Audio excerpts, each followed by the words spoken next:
नमस्ते दोस्तों।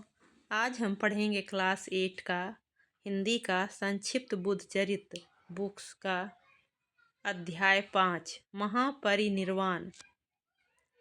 इस अध्याय को हमने 2 भागों में बांटा है, तो आज हम भाग 1 पढ़ेंगे। निर्वाण की ओर। भगवान बुद्ध के उपदेश सुनकर और अपना निमंत्रण स्वीकार हो जाने के बाद आम्रपाली ने भगवान बुद्ध से विदा मांगी। भगवान बुद्ध की आज्ञा पाकर उसने उन्हें प्रणाम किया और अपने भवन चली गई। इसी समय लिच्छवी सामंतों ने भी सुना कि भगवान बुद्ध आम्रपाली के उद्यान में विराजमान हैं, अतः वे सब उनके दर्शनों के लिए चल पड़े। उनमें से कुछ सुसज्जित हाथी घोड़ों पर और कुछ रथों पर सवार होकर आए। आम्रपाली के उद्यान के पास पहुंचकर वे अपने वाहनों से उतर गए और भगवान बुद्ध के निकट जाकर नमस्कार करके धरती पर बैठ गए। भगवान बुद्ध ने उन्हें उपदेश देते हुए कहा, धर्म में आप लोगों की श्रद्धा आपके राज्य, बल और रूप से भी अधिक मूल्यवान है। मैं विजयियों को भाग्यशाली मानता हूँ जिन्हें आप जैसे सत्यार्थी और धर्मज्ञ राजा प्राप्त हुए हैं। आप सभी शीलवान हैं और शील ही स्वर्ग मार्ग का संकेतक है। वही स्वर्ग ले जाने वाली नौका है, इसलिए शील द्वारा अपने चित्त को शुद्ध कीजिए, अज्ञान और अहंकार को दूर कीजिए। भगवान बुद्ध के उपदेश सुनकर सभी लिच्छवी सामंतों ने उन्हें फिर सिर झुकाकर प्रणाम किया और भिक्षा के लिए उन्हें अपने घरों पर आमंत्रित किया। तथागत ने उन्हें बताया कि इसके लिए वे पहले ही आम्रपाली का निमंत्रण स्वीकार कर उसे वचन दे चुके हैं। यह सुनकर लिच्छवियों को बुरा लगा, परंतु महामुनि के उपदेशों के कारण वे शांत हो गए और प्रणाम कर अपने अपने घर चले गए। दूसरे दिन प्रातःकाल आम्रपाली ने भगवान बुद्ध का अतिथि सत्कार किया। आम्रपाली के घर से भिक्षा लेकर भगवान बुद्ध चतुर्मास वास के लिए वेनुमती नगर चले गए। वहां वर्षा काल के 4 मास व्यतीत किए। इसके बाद वे पुनः वैशाली आ गए और मरकट नामक सरोवर के तट पर निवास करने लगे।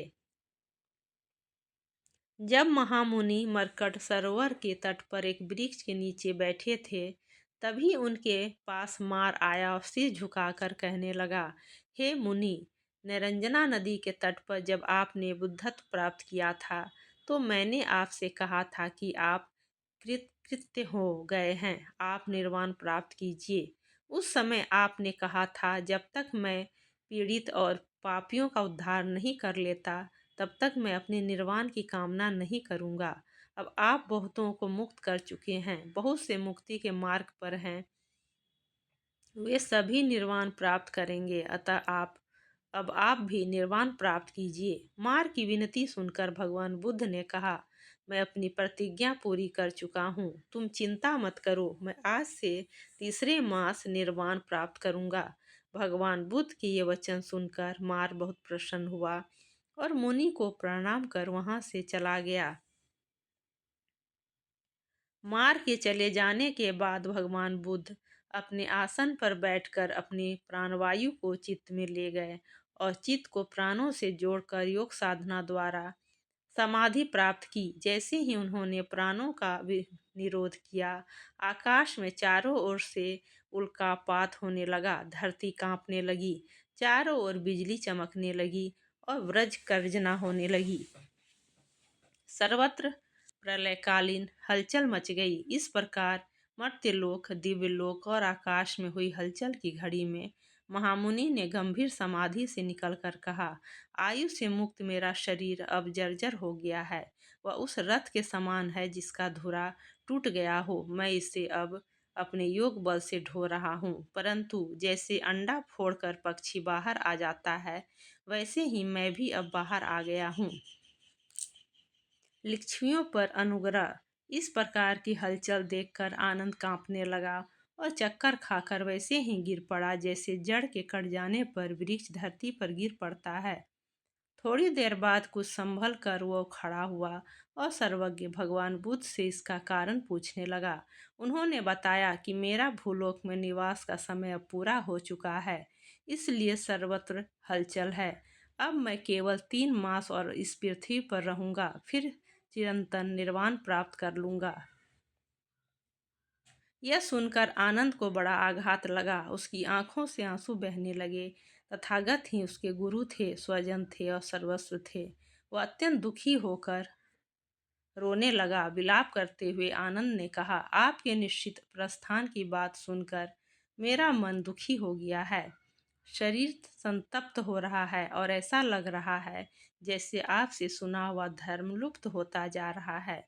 इस पाप रूपी जंगल में भटकने वाले प्राणियों का मार्गदर्शन अब कौन करेगा? शोक संतप्त और व्याकुल आनंद को सांत्वना देते हुए भगवान बुद्ध ने उससे कहा, हे आनंद, तुम्हें जगत का रहस्य समझना चाहिए। देखो, जो भी जन्म लेता है अवश्य मरता है। इस लोक में कुछ भी स्वाधीन नहीं है। कोई भी प्राणी अमर नहीं है। यदि प्राणी अमर होते तो जीवन परिवर्तनशील नहीं होता। फिर मुक्ति का क्या महत्व होता? हे आनंद, मैंने तुम्हें संपूर्ण मार्ग दिखा दिया है। बुद्ध किसी से कुछ भी नहीं छिपाता। मैं शरीर रखूं या छोड़ूं, मेरे लिए दोनों ही स्थितियां समान हैं।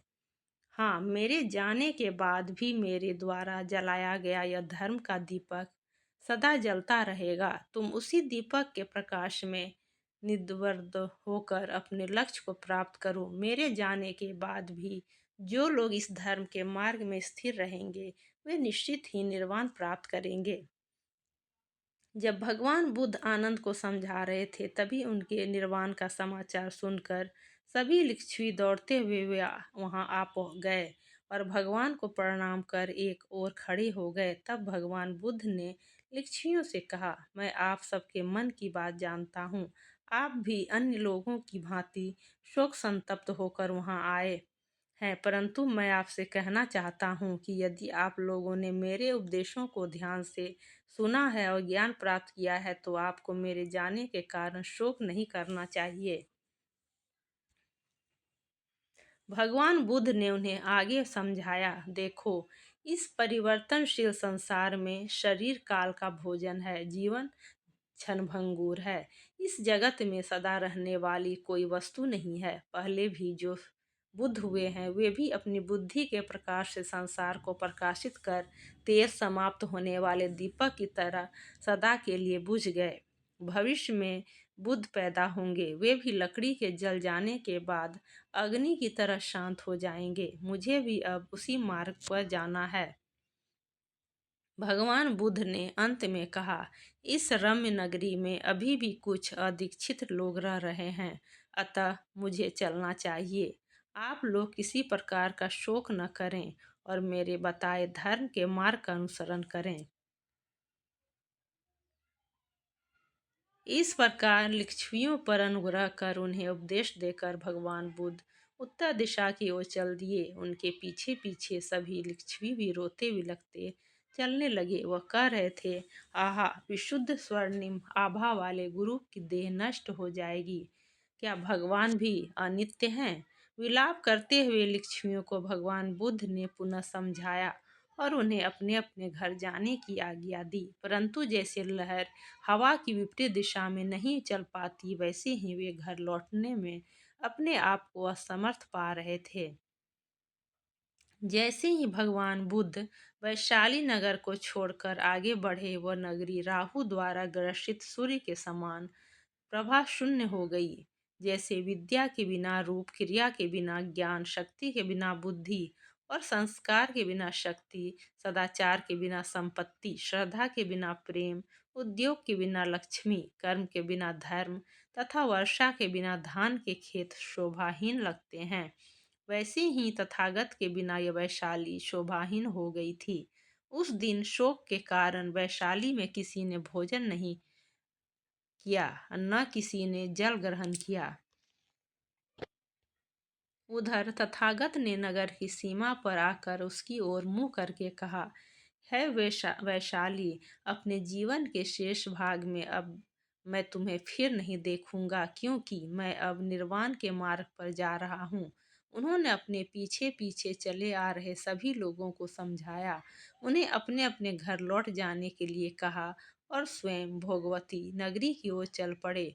भोगवती नगरी में कुछ समय रहने के बाद भगवान बुद्ध ने अपने अनुयायियों को उपदेश दिए और कहा, मेरे जाने के बाद आप लोग धर्म का अनुसरण करें। मैंने जो कुछ सूत्रों में बताया है और जो विनय में है, आप उसी का अनुसरण कीजिए। जिसमें विनय नहीं है वह न मेरा वचन है और न धर्म। पवित्र लोगों के वचन वैसे ही ग्रहण करना जैसे कि स्वर्णकार स्वर्ण को तपाकर उसकी परीक्षा करके उसे ग्रहण करता है।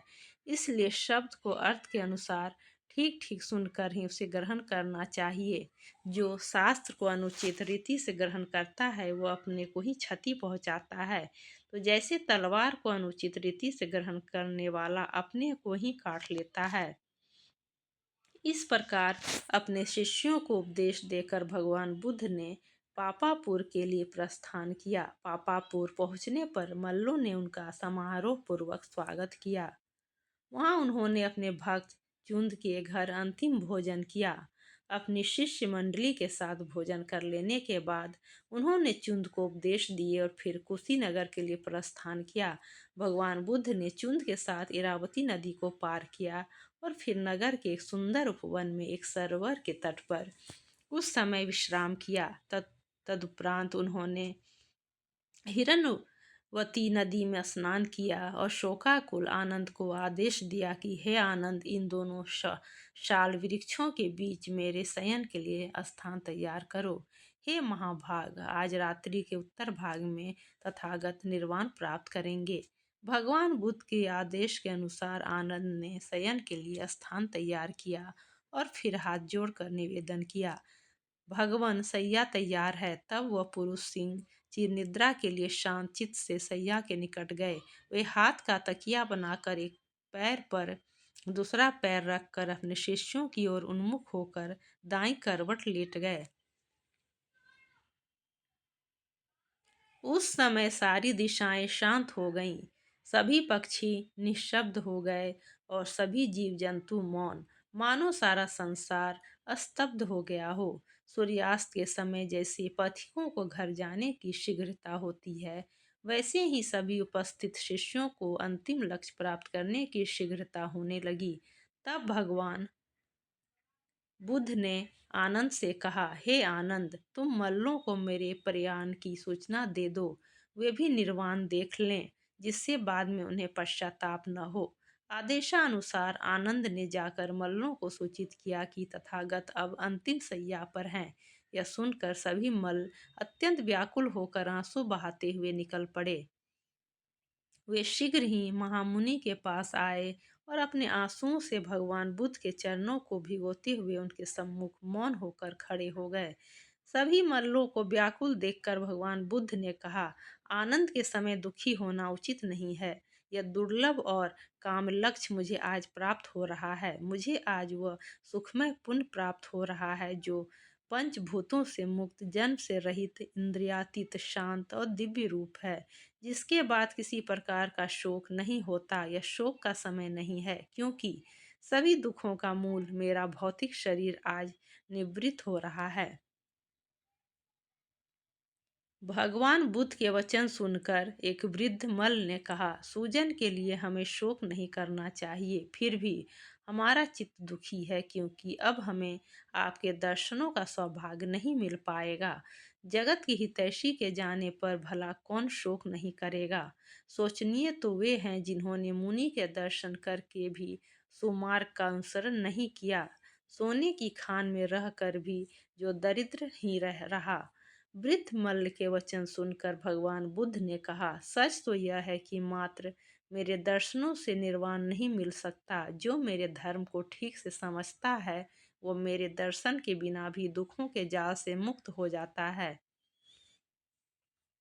औषधि के सेवन के बिना मात्र वैद्य के दर्शन से रोग से मुक्ति नहीं होती। इसलिए श्रेय का आचरण करो। जीवन तेज हवा के बीच दीपशिख की तरह चंचल है। इस प्रकार महामुनि के दर्शन कर और उनके उपदेश सुनकर सभी मल्लों ने उन्हें प्रणाम किया और आदेशानुसार वे अपने अपने घरों को लौटने लगे। महापरिनिर्वाण। मल्लों के चले जाने पर सुभद्र नाम का त्रिदंडी सन्यासी भगवान बुद्ध के दर्शनों के लिए आ गया। वो एक सिद्ध पुरुष था। उसने आनंद से कहा कि निर्वाण के अंतिम क्षणों में मैं भगवान बुद्ध के दर्शन करना चाहता हूँ। आनंद ने सोचा कि कहीं यह सन्यासी बुद्ध के से शास्त्रार्थ न करने लगे, इसलिए उन्होंने सन्यासी को भगवान बुद्ध के निकट जाने से रोका। परंतु तथागत ने लेटे लेटे ही आनंद से कहा, हे आनंद, इस जिज्ञासु मोक्षु को रोको मत, आने दो। यह सुनकर सुभद्र सविनय सुगत के पास गया और प्रणाम करके बोला, हे भगवान, मैंने सुना है कि आपने मोक्ष के जिस मार्ग का प्रतिपादन किया है वह अन्य सभी मार्गों से भिन्न है। कृपा पूंज वह मार्ग कैसा है, मुझे बताने की कृपा करें। मैं जिज्ञासावश आपके पास आया हूँ, विवाद के लिए नहीं। सुभद्र की प्रार्थना सुनकर तथागत ने उसे अष्टांग मार्ग का उपदेश दिया। इसे सुनते ही सुभद्र की ज्ञान दृष्टि सम्यक रूप से खुल गई। वह उसी तरह प्रसन्नता का अनुभव करने लगा जैसे भटका हुआ राही अपने गांव पहुंच जाने पर करता है। उसने गदगद होकर कहा, मैं अब तक जिस मार्ग का अनुसरण कर रहा था वो श्रेष्ठकर नहीं था। आज मुझे सच्चा मार्ग मिल गया है। अत्यंत प्रसन्न होकर सुभद्र ने भगवान बुद्ध की ओर देखा और आंखों में आंसू भरकर निवेदन किया, हे पूज्य गुरुवर, आपकी मृत्यु का दर्शन करना मेरे लिए उचित नहीं होगा। अतः मैं उससे पहले ही अपनी देह त्याग कर निर्वाण प्राप्त करने की अनुमति चाहता हूँ। ऐसा कहकर त्रिदंडी सुभद्र ने भगवान बुद्ध को प्रणाम किया, शैल की तरह स्थिर होकर बैठ गया और एक ही क्षण में वायु से बुझे दीपक की भांति निर्वाण को प्राप्त कर गया। संस्कार के ज्ञाता तथागत ने तब सुभद्र का अंतिम संस्कार करने का आदेश दिया और कहा, सुभद्र मेरा उत्तम और अंतिम शिष्य था। आधी रात बीतने पर जब चांदनी के प्रकाश का विस्तार हुआ, सारा वन प्रदेश पूरी तरह शांत हो गया। तब भगवान बुद्ध ने वहां उपस्थित सभी शिष्यों को बुलाया और अंतिम उपदेश दिया। उन्होंने कहा, मेरे निर्वाण के बाद आप सबको इस प्रातिमोक्ष को ही अपना आचार, प्रदीप तथा उपदेष्टा मानना चाहिए। आपको उसी का स्वाध्याय करना चाहिए, उसी के अनुसार आचरण करना चाहिए। यह प्रातिमोक्षशील का सार है, मुक्ति का मूल है, इसी से मोक्ष प्राप्त हो सकता है। तथागत ने प्रातिमोक्ष के सारे नियम विस्तार से समझाए और अंत में कहा, मैंने गुरु का कर्तव्य निभाया है। आगे तुम लोग साधना करो, विहार, वन, पर्वत, जहाँ भी रहो, धर्म का आचरण करो। यदि मेरे बताए आर्य सत्यों के विषय में किसी को कोई शंका हो तो कोई प्रश्न हो तो पूछ लो। तथागत के मुख से अंतिम उपदेश ग्रहण करने के बाद जब सभी शिष्य मौन और शांत बैठे रहे तो अनिरुद्ध ने तथागत से निवेदन किया, हे सुगत, आप द्वारा प्रतिपादित आर्य सत्यों में किसी को भ्रम नहीं है। अनिरुद्ध की बात सुनकर तथागत ने कहा कि हे अनिरुद्ध, सभी की मृत्यु निश्चित है। अब मेरे जीवित रहने से संसार को कोई लाभ नहीं। स्वर्ग और भूलोक में जो भी दीक्षित होने योग्य थे वे सभी धर्म में दीक्षित हो गए। अब इन्हीं के द्वारा मेरा धर्म जनता में प्रचलित होगा और उससे संसार में अस्थायी शांति स्थापित होगी। तुम सब लोग शोक त्याग कर जागरूक रहो, मेरा यही अंतिम वचन है। इतना कहकर भगवान बुद्ध ने प्रथम ध्यान में प्रवेश किया, फिर दूसरे ध्यान में, और इस तरह क्रमशः ध्यान के अनेक स्तरों को पार कर पुनः चतुर्थ ध्यान में आए और सदा के लिए शांत हो गए।